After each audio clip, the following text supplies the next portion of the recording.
Hi, welcome to Rob and Tom's Tuk Tuk Top Tips. Today Tom and I are going to show you how to do a full service on one of your Bajaj RE 4S Tuk Tuks.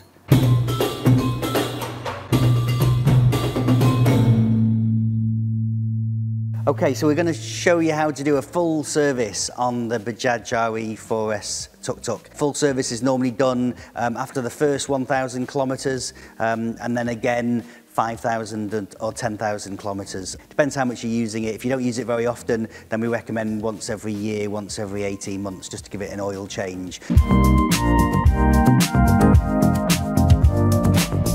So first thing we need to do is we need to get it nice and warm. So just leave it ticking over, go make a brew. Once we've done that, then what you're going to do is pop this cap off in the centre and then just put that somewhere safe out the way. We're lucky enough to have a ramp, so we're going to send it up, but while it's up, I'm going to show you where to jack it and which side to jack it. What you want to be jacking it on is this solid piece of the chassis. Only jack it up on this side, because once this side's up, all the drain plugs, oil filter, secondary oil filter is on this side. So when it's up on this side, you're going to get as much as we possibly can out. You're going to need a 16mm spanner, a 22mm spanner, an oil filter remover, and maybe a pair of pliers. We're going to undo this drain plug first.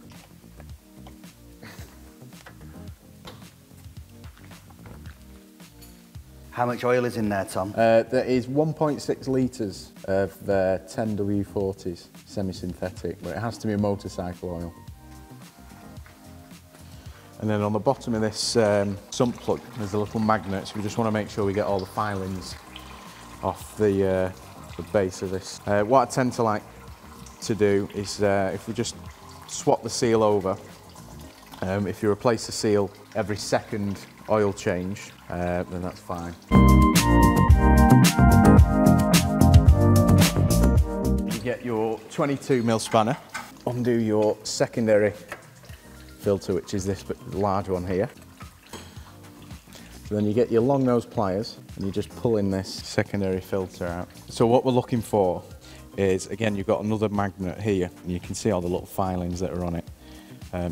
It just collects them all. When you get a service kit from us, we do supply one of these. This one doesn't look too bad, so we'll probably clean that up. What you can do is leave it soaking, bit of petrol, paraffin, something like that, just to clean all the gauze out, and then give it a blowout with an airline, or just leave it to dry. The reason you get iron filings in there is obviously this vehicle has a wet clutch on it, so the same oil in the engine is the same oil that's in the gearbox as well and the clutch. So as you're using the gears, you're getting little pieces coming off that. It's a usual thing. It's something that we'd expect to happen over time. You'll find more on the very first service, 1,000-kilometre service, and then it'll get less and less as you do more services. So then when you pop this back in, there is a little hole that probably sits around here in the channel. So you've just got to line that up and then it pops in and that's it. They don't have to be mega tight, not a lot at all. So now that's at a drip, you can put your sump plug back in. Same again, it doesn't need to be sent all the way home. So now we're removing the oil filter. What I tend to use is just a big pair of grips. You can buy a special oil filter remover, or you could do the old-fashioned way and just tap a screwdriver straight through it. It's a bit cowboyish, but it does the job if you haven't got the tools at hand. And but yeah, again, be careful because it will still have some oil in the filter even though we've drained it. And then if you just tilt it slightly, it'll keep most of the oil that's in the filter still in there. And then just pour the old stuff away. The new one, we just want to get, doesn't have to be perfectly brand new oil, just put a little smear around the seal. Just like that. Doesn't have to be a lot, doesn't have to be dripping in it. Make sure the fascia, make sure that's nice and clean. And then screw it on. Again, you don't have to use your tool to tighten it up. It just has to be hand tight. Again, it's probably about 25, 30 Newton meters. And then just get rid of all the excess oil, so we can check it after and make sure we don't have any leaks. Whilst you've got it up, you just want to make sure the handbrake levers are nice and free and they're not seized. They spin nice and free. You want to be checking all your rubbers, make sure there's no splits in them. We'll show you on another video actually how to replace your CV shaft gaiters as well, so have a look for that video later. You want to be checking your springs for splits, cracks. Make sure all these engine mountings, they're not split. Just give it a bit of a rock and you'll see if there's any splits in there, but there isn't. You will see some rust on these exhausts, especially in the UK weather. So one thing we do recommend after the first year is give it a spray of some high temperature paint suitable for exhausts. Give it a rub down first of all, a bit of a clean, and then give it a spray with some paint and keep on top of that, and that'll just prolong the life of your exhaust. One thing that does happen sometimes is if you live in the countryside, this is the pull start or the crank start. You just want to make sure that's nice and free. You can even give it a bit of a lube with some WD-40 or something. Again, you want to check all your brake lines for splits. These are really, really good brake lines. These are braided hoses. So if anybody's watching this video outside of the UK, your brake lines won't be like this. You'll have steel brake lines. So it's something that we have to change for the UK specification of the vehicles. Again, just make sure all these cables are nice and tied up. Nothing's split, nothing's corroded. Next, what we're going to do is the diff oil. So you want a 11mm spanner. So this is the drain, and then this one here, that's the fill. The only reason I'm undoing this one first is when we undo this bottom one, it's not going to jug out. When you're topping this up, you will need a syringe, which I do have ready. You could get one eBay, Amazon. Okay, so you do it on the first service after 1,000 kilometres, would you recommend doing it? And then we do it again about 10,000 kilometres? So after the first service and then every 10,000 after that. Okay. There isn't a great deal in this diff, and it uses exactly the same oil that we're going to be putting in the engine. So now it's dripping, you've got as much out really as you can. So put the bottom one in, don't forget to tighten it. Again, same as the sump plugs, they just need a quick nip.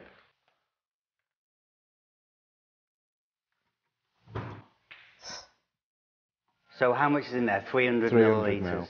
But if you haven't got any way of measuring, just do it till it starts pouring out. What would happen if you didn't change your diff oil? It would start to get noisy. It's just going to shorten the life of the differential, and that's your diff oil change. Your dipstick is this green cap that's located just in front of the oil filter. So just unscrew that, and you can take that out anyway.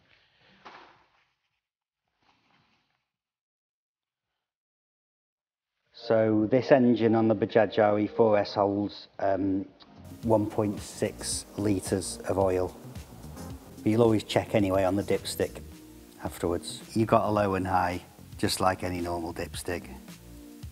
Make sure it's fully screwed in order when you do check. Yeah, you get a proper reading. So once we've got the oil in, we just fire it up.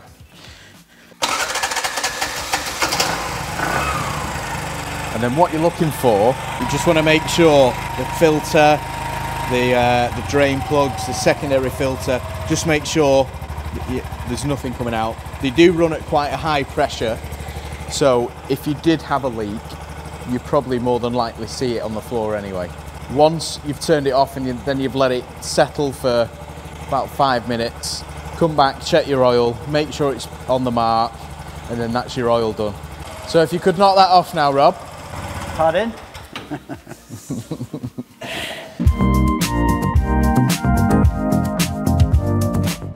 We're going to look at changing the fuel filter. So what you'll need for this is some long nose pliers. You simply just squeeze the clips together and move it down the pipe. Same again, move it up the pipe. Sometimes the pipes do get set in the way, so you just have to give it a bit of a wiggle. And then you've got to make sure the flow is pointing down. So the easiest way to see is just this big cap at the bottom. So quickly pop that out, pop it in there, and then pop it back in. You will obviously lose some fuel Yeah. along the way. The quicker the better, and the more prepared you are to put it on before you start. Tom's an expert. You can buy small fuel pipe stops, or just anything to clamp it, but you don't really want to damage the fuel line and have fuel spurting out all over the place while you're driving. And that's the fuel filter changed.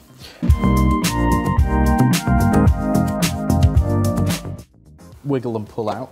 These are the HT leads, spark plug leads. Pull them out, and then you'll need a 16mm spark plug socket.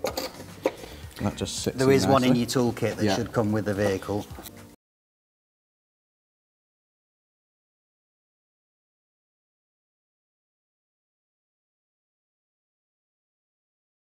For different shades of the electrode. This one seems to be okay. And make sure you don't force the plug in. It should just go in nice and easy.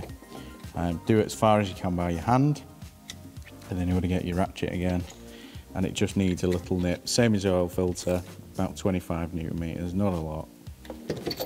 And then you just put your lead back on. That's it. We're going to check the air filter now. Some models do vary.